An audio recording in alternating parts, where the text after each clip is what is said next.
Hello అందరికీ ఈరోజు మధ్యాహ్నం లంచ్లోకి నేను ఉల్లి మొలకలు చారు చేసుకున్నాను అనమాట.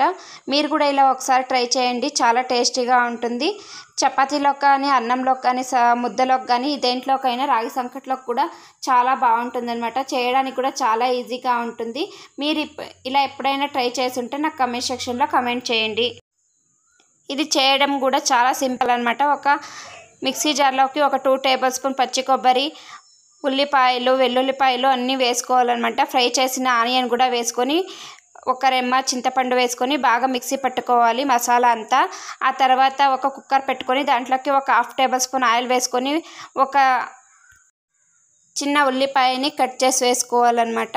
అది వేగిన తర్వాత ఒక రెమ్మ కరివేపాకు వేసుకొని, ఆ తర్వాత కట్ చేసి పెట్టుకున్న ఒక టమోటాను కూడా వేసుకొని, అది హాఫ్ బాయిల్ అయ్యే వరకు బాగా ఫ్రై చేసుకోవాలి. ఆ తర్వాత ఉల్లి మొలకలు వేసుకొని, ఆ తర్వాత మిక్సీ పట్టుకున్న మసాలాను వేసుకొని